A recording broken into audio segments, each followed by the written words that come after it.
9 విషయాల్లో మనిషి గంభీరంగా ఉండాలి.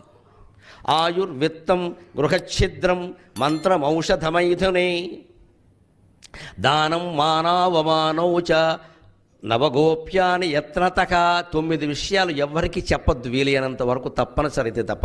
ఆయువు, ఆయుర్దాయం గురించి చెప్పకు. నాకు జాతకం ప్రకారం 72 ఏళ్ళు ఆయుర్దాయం అండి అనకు. అంతకంటే 2 ఏళ్ల ముందు నుంచి ఎలా వేసి ఇవ్వాలని ఎవడో చూస్తాడు. ఇక్కడ చెప్పరు. వయస్సు కూడా అవసరమైతే తప్ప చెప్పక్కల్లా. ఆడవాళ్ళు ఈ విషయంలో చాలా జాగ్రత్తగా ఉంటారు, ఎట్టి పరిస్థితుల్లో చెప్పరు. దేవుడు దిగిరా అని 5 ఏళ్ళు తక్కువే చెబుతారు. ఆయువు, విత్తం, డబ్బు గురించి కూడా ఎవరికి చెప్పొద్దండి. గృహఛిద్రం, ఇంట్లో లొసుగులు ఉంటాయి, అవి కూడా ఎవరికి చెప్పొద్దండి. అంతేకాదు మంత్రం, ఎవరైనా మనకి మంత్రోపదేశం చేశారు, చెప్పకూడదండి ఎవరికి. అది రహస్యమే. ఊరికి చెవిలో చెప్పేద్దాం. మంత్రోపదేశాలు అందరికీ చేయకూడదు. చేసాడు అంటే వాడు చేయకపోతే వీడికి బిడిచి కొడుతుంది. ఇక్కడ ఔషధం, వాడే మందులు కూడా ఎవరికి చెప్పకూడదు. ఆ మందుల్లోనే ఏదో కలిపి మనం చంపేస్తారు. కొన్ని సినిమాలు వచ్చాయి అలాగా. ఇప్పుడు పేస్ మేకర్లు అవి వచ్చాక ఇబ్బందులు. ఒక రజనీకాంత్ సినిమా ఉంది, పేస్ మేకర్లో తేడా చేస్తాడు, గుండె కొట్టుకోకుండా వాడు పోతాడు. గుండె కొట్టుకునేందుకు ఏదో ఏర్పాటు చేస్తాడు, అది కొట్టుకోనియకుండా చేస్తాడు వీడు.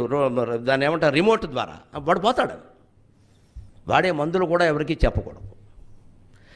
మైథునం, పెద్దవాళ్ళు ఉన్నారు కాబట్టి చెబుతున్నా. దాంపత్య బంధానికి సంబంధించిన బలాలు బలహీనతలు ఎట్టి పరిస్థితుల్లో అక్కా చెల్లెల దగ్గర కూడా మాట్లాడద్దు. అంత తప్పనిసరి అయితే తల్లి అక్క పర్వాలేదు, కొంత చెప్తారు ఏదైనా సలహా, కానీ బయట ఎక్కడ మాట్లాడకూడదు. మంత్రం ఔషధం అయితేనే. అంతేకాదు దానం, మనం చేసిన దానాలు కూడా చెప్పొద్దు. చేసిన పాపం చెబితే పోతుంది కాదు, చేసిన పుణ్యం కూడా పోతుంది చెబితే. అవి మనకు ఉండాలి అంటే చెప్పొద్దు, పోవాలంటే చెప్పొచ్చు. మానవమానోచ, మహత్తరమైన సన్మానం జరిగింది. ఎక్కడ ఎక్కువ చెప్పకపోవడం మంచిది. ఏదో మీకు బంగారు కిరీటం పెట్టారు కదా, పెట్టారండి, ఏదో వారికి తోచింది పెట్టారంతే. బంగారు కిరీటమేనండి మా ఇంట్లో పెట్టుకున్నానంటే 3వ రోజుకి మా ఇంట్లో ఏం జరుగుతుందో తెలుసు మీకు. అంత కిరీటంటే చెన్నై నుంచి పట్టుకొచ్చేట మనం కూర్చుంటే అలాగే ఇక్కడ అని తయారవుతాడు ఎవడో అక్కడ. ఇప్పుడు నేను కాపలా కసుకుంటూ కూర్చోవాలి ఇక్కడ. ఏదో పెట్టారండి వారికి తోచింది, అంతే అయిపోయింది. అవమానం అసలే చెప్పొద్దు. అవమానాన్ని కూడా మనం తట్టుకోలేక దగ్గర వాళ్ళు ఎవరో రాగానే అలా అన్నాడు ఇలా అన్నాడు, ఏమవుతుంది వీడు ఇంకా 4 అంటాడు వీడు. నువ్వు లోకురా, నిన్ను కాబట్టి అన్నాడు, నన్ను అనమని అంటాడు వీడు, పెద్ద హీరోలాగా. మానవోచ ఎంత బాగా చెప్పారండి. ఇవి 9.